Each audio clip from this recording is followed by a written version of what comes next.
Welcome to Shade and the City. I'm your girl Treese, and of course, we are here to do our recap of Beyond the Gates. This is season 1, episode 37, and as you guys know, I've already posted it on the community wall. Unfortunately, we do get a little DNA this episode, okay? More than we would like.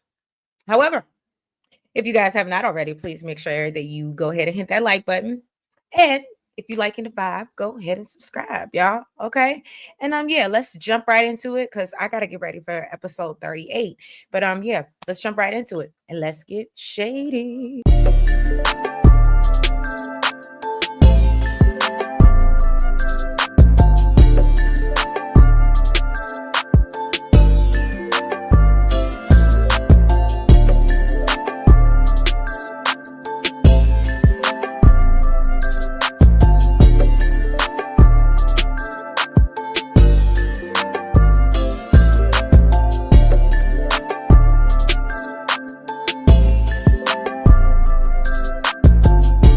So Ashley walks into work.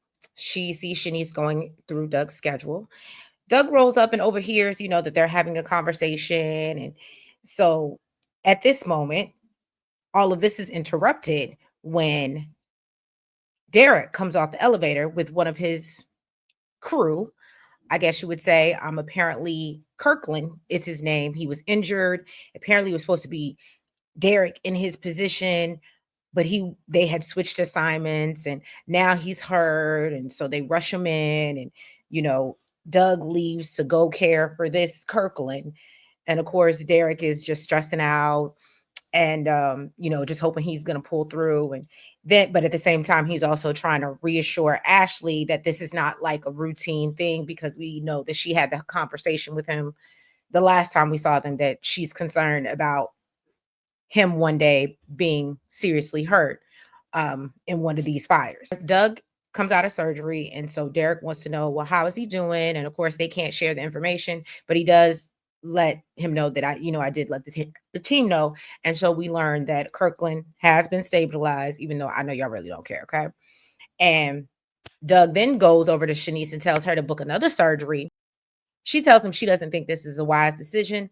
And Doug, of course, being the doctor he is, and obviously trying to belittle her, like, you're just a nurse, says, I don't care what you have to say. I'm going to do what I'm going to do. And, Shanice clearly doesn't feel good about it. Now, Naomi goes to see her former clients, and they let her know that they want to accept Bill's settlement, but they want to add some terms to it. They say that though her homegirl, the soror, was cool, they feel Naomi is the only one for the job. Naomi lets them know, well, my dad did let Mike go, and they think that that's good, but it's just the company culture in general that's the problem, and they want to fix that. So they said they don't want to shake the table. They want to flip it over completely. I said, well, apparently all they want to do is just make some policy changes and add that into the settlement agreement. Naomi agrees that she'll help them set this up with her father, but says, this is my parting gift. And after this, I can't give you no more. I ain't got no more to give. Then we hop over to Chelsea's, creative space that Danny has made for her. And we see her and Kat trying to do this dance challenge. And they briefly talk about just how well the buzz is going about the purse line. They're joined by Samantha, who comes in and at the moment messes with them and tells them that she's quitting school because, she's going to model. And obviously her aunt, Kat, and Chelsea, her older cousin, don't think that this is cute nor funny. So finally, Samantha admits that she was just playing with them. She just quit. I mean, not quit. She has skipped the last class, or it was an assembly or something. And they say that although it's not a big deal, it may not be a big deal to her, it would be to her father's. And I love when Kat let her know, and you won't be modeling anything if they find out about that. And I was like, that's, you know what? Sometimes you need a good auntie in your ear, okay, to remind you. Now, she finally is forthcoming with Chelsea and Kat about how Martin is not on board about this modeling thing and how he believes it's a distraction. Kat says that, I know who Martin is, and he's always concerned about the optics. Chelsea tells her, well, you know what? I agree with Smitty that you do got some really good raw talent that even I've never seen. Even I didn't have it. And so she's, Samantha's like, I really, really want to do this. And I don't plan on letting my dad stop me. And so Kat was like, well, really, you can't do nothing until you 18. And I was like, again, good job, Aunt Kat. Good job. And I love when so then Samantha's a little behind, a little grown behind, snaps back and asks her, well, look, I thought you were supposed to be hyping me up. Kat reassures her, look, I'm on your side. I'm on your side. And said, I have an idea that might get Martin on board. Now we hop over to Martin and Spitty's house. Martin is on the phone fussing about some federal funds for infrastructure. We know that was something that he was working on. Smitty is on his way to apparently go make a surprise visit to someone that about this influencer story that he's working on. They're worried about, how Tyrell's day went after, Martin had went and talked to the principal. So Tyrell walks in and is like, what the hell did y'all do? And he lets them know that the principal held this whole assembly, which apparently was the one I was getting ready to call her Chelsea, which apparently is the one that Samantha skipped out on. She talked about cyberbullying and how anyone caught could be charged and expelled. And although she didn't mention Tyrell by name, everyone knew she was talking about him. I mean, obviously. So Tyrell tells them the bullying was worse. It's now worse than before. And, they think now the kids look at him like he's a snitch. And I can even tell you from my 6-year-old son, that's one thing he'll tell me. I'm no snitch. And then he's 6. But apparently that's what him and his little school friends, you're not supposed to be a snitch, right? So Martin takes the blame for, going to the principal and tries to convince Tyrell that, look, it is not that serious, Tyrell. It is just high school. And I absolutely, it's so funny because I'm sure we all felt that way in high school and thought that it was the end of the world. And now here we are, but you don't feel that way in that moment. Smitty cuts Martin off and tells him, look, just let Tyrell speak. So Tyrell explains, how hard it is walking through the halls, being made fun of. And Martin then is like, look, you are not the only one in life who has been ostracized, and reminds him that, he was a gay Dupree growing up in Fairmont Crest trying to connect with these DC kids. He said he longed to be included, but he didn't let that allow him. He didn't let how other people felt about him change how he felt about himself. And I said, well, good job, Martin. So Tyrell says that, look, I've been trying to do that, Dad, and that's why you should understand more than anybody. You should have let me handle it. He's like, you've made things worse by, trying to control everything, which I think I said that last recap. And Martin wants, a better understanding of what's going on. So then Tyrell reveals to them, a lot of kids know them before they adopt, and so they feel like they're charity cases because they know where they came from, and now they are, adopted by a congressman and they live this, good life.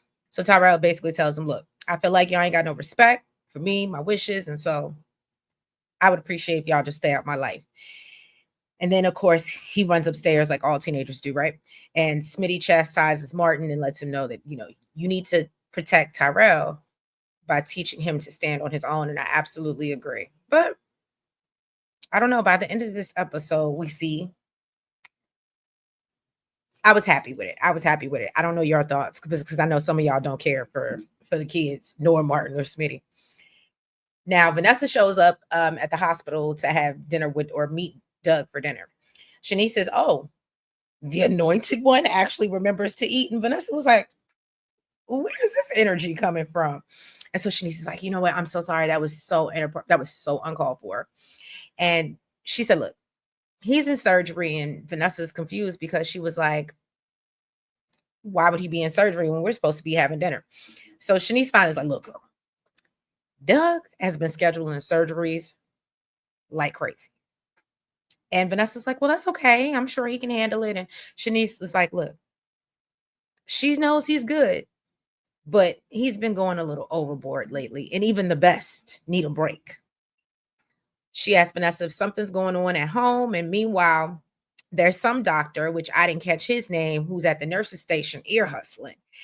Vanessa denies that they have any issues and says, he's just been busy lately. And then actually admits and tells Shanice that she might be right and maybe there is more going on. Back at Kat Chelsea's little spot. Kat tells Samantha that her brother's concerns are valid, and Samantha doesn't want to hear that.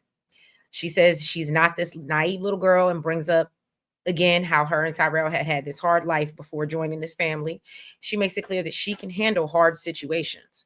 And Kat suggests that, well, how about I have an idea? Let's keep it all in the family, all right? And we're going to do it in small steps, small little doses. So Samantha's like, well, what are you talking about? So she's like, hey, I'm going to make you, I love Kat. I absolutely love Kat. She is very business minded. She said, we're going to make you the face of the purse line, get the engagement going. Then we're going to go ahead and make you one of the feature models for our teen line. And then we'll ease you into campaign shots and basically just drag her deeper as the following grows. And so Kat's like, oh, that's perfect. You'll be able to, yes. So Kat tells her it's a perfect idea. You'll be able to get experience while also still having time to focus on the books. And Martin won't be able to say no to it. So they think. Now we go back to the ear hustling doctor who goes to talk to Doug, and he's bragging about some online bet. I think he's won, and he tells Doug, you should really get in on this. So Doug's phone is ringing, and he gets frustrated. He's ready to throw it. And I didn't know if it was Randy, if it was Joey, or if it was somebody calling him into another surgery. I was a little confused about that. Y'all can weigh in the comments. So then the ear hustling doctor says, you know what? You should find a way to relieve your stress, and suggest that he get a hobby or spend more time with his wife. And I said, oh. And of course, Doug is confused where the hell that came from. And so he starts having flashbacks of all the times that he's left Vanessa for the hospital, because we know the hospital is / casino, right? And then we see Vanessa roll up on Doug, and he admits like, oh, my bad. I've been so busy. I forgot about dinner. And she's like, look, you know what? We need to talk. We need to talk. And I said, yes, y'all do. Yes, y'all do. But the conversation you had still didn't get you anywhere. Now, Tyrell has actually, I said he had ran off and went upstairs. Tyrell has actually popped out and went to Offrey Jeans. Okay. And he's joined by the prettiest girl in school, which her name happens to be Jessica. I thought this was, first of all, I thought it was funny because when I was on, Jaden is his name, the actor. When I was on his IG page, he had posted a picture of the two of them. And I honestly, when I first looked at the picture, I said, why would they make Samantha his girlfriend? That's his sister. I'm confused. And then I had to like re-look at it again. And then I was like, oh, that's not Samantha. It just looks like it could be Samantha's younger sister. So yeah. I don't know. Let me know what y'all think. But that girl, in my opinion, has a heavy resemblance to Samantha. So Jessica is the girlfriend or the ex-girlfriend of the jock who beat him up for sending the picture, or who took the picture. And so she's asking him about his online chess. And, so he's like, oh, so you've been watching me. And, they have cute little conversation. And she does apologize for how everything went down, and, for her friends spreading the photo, and tells him that, she really admires how he handled it. And so, she likes that he can shake, shake, shake, shake the haters off. Hey, shake, shake, shake, shake the haters off. Hey, just in time for Easter, y'all. But no, so she's, filling him up with all his compliments. And then he's like, well, then she suddenly has to go. But we obviously see that there is a romance brewing here, which I think is super cute. And it changes kind of how Tyrell views things and sees things, So Smitty comes home because he I guess had run out. He said, forget trying to go find this man and investigate him. Let me go track Tyrell down, but he couldn't find him. So Martin suggests maybe we should transfer him to a different school, maybe possibly private school, or even another public school. And Smitty's like, I don't think that's the right call, but I do think what would make it right is if you give him the option instead of deciding for him. And so they both agree that they're going to speak to Tyrell and give him the option whether he wants to switch schools or not. Now, DNA. They run into Naomi at Uptown. Obviously, we knew she was there meeting with her former clients, and Naomi lets them know that she's been trying to get a hold of her father about this case, and he isn't responding. So then we see Bill walk in to meet Naomi in person, which I thought was super cute. He's just happy to spend time with her, whether it be business or personal. She tells him that her former clients will accept his settlement if he adds the certain terms, right, about the hiring.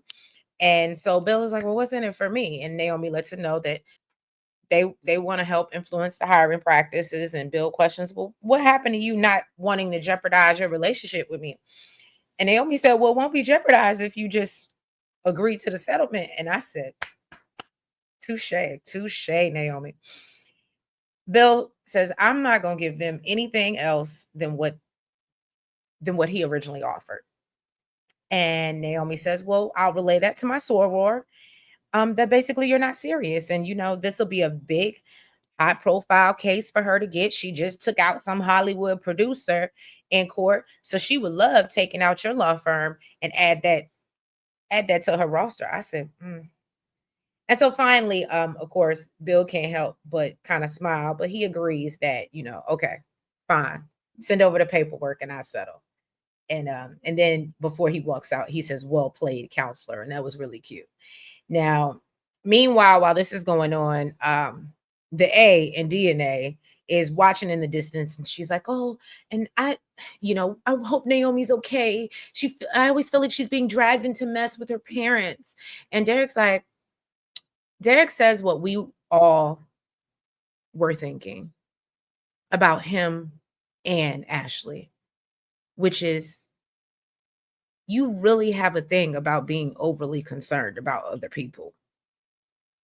I'm just happy he said it. But then, of course, Ashley has to let him know, well, so do you. Then she gets a notification on her phone. We find out Kirkland's going to pull through. Yay, confetti. All right. Moving on to Vanessa, who's having a conversation with Doug. She tells him that Shanice is worried about him and thinks that, he might be working too hard. And she says, and Shanice is not the only one who's noticed. She says it's no secret that they've grown apart and asked him if he's drowning himself in work because of her, and said it's not a way of compensating for having nothing at home. I don't know about y'all, but I felt like this should have been a moment they broke up. I don't know why they didn't break up in the scene. I don't know if anybody felt that way. Doug is so oblivious, and Vanessa is hurting, longing for somebody's love and attention, and she's not getting it from him. She may want it from him. She may want to make it work, but they're both checked out in their own ways. They're literally forcing this at this point. So Doug then says, well, you know what? I should probably tell you the truth. And then Vanessa assumes, and she cuts him off, and she keeps cutting him off when he tries to explain to her. And so she's like, oh, is it? I know that, this happens because we're empty nesters and the kids, oh, they might not have a family to come back to because, we're just so disconnected. And she's like, is it someone else? And Doug's like, look, I'm not having an affair. He's like, my bad. I forgot about dinner. And he tells her, and by the and I mean, it's not like you dying to have dinner with me anyway. You got your selection of dinner partners. And she was like, well, what the hell is that supposed to mean? And I said, yeah, Doug, what the hell is that supposed to mean? Even though we all know what it means. But yeah, and then so Shanice comes over and interrupts and lets him know to look, you got another surgery coming up. So he's like, look, let's table this conversation. We'll talk about it later. And Doug tells Vanessa that, he's the happiest that he's been in a long time. And you could just see, and I was just like, she literally said, we've grown apart. I know we're not in love anymore. Like all of these things during this conversation. And then he had the nerve to say, he's the happiest he's been in a long time. Yeah. One of these things is not like the other. That clearly means he didn't hear anything that she said. But that's just my thoughts. Now, We see Chelsea. She's showing Samantha some of her designs and wants her input, which Samantha loves. And woo woo woo. She's so happy. She decides she wants to, be a model for the rest. Not only be a model, but do this for the rest of her life. Okay. Tyrell returns home in a very good mood. Obviously, he comes home and apologizes to his parents for freaking out, and they let him know that they want to talk to him about the possibility of changing schools. He said, "I'm not going nowhere now. Not that now that I got Jessica's attention. Oh no, no, no. I ain't going nowhere." He said, "And switching schools isn't gonna change anything." And I love when he tells Martin, "And you didn't run, so neither should I." And then they hug it out. And that was the end of episode 37. So yeah, let me know your thoughts on my BTG Shade Squad. If you haven't already, please make sure that you've hit that like button. Make sure that you guys comment, that you subscribe, you hit the notification bell, and make sure you're following us on all the platforms. That's the Blue Sky. I'll be on there in about 20 minutes, live skying, TikTok, IG, and the Facebook. We appreciate y'all. Appreciate the support. And yeah, I will catch y'all soon for episode 38 to round out the week. Have a good day. Happy Friday.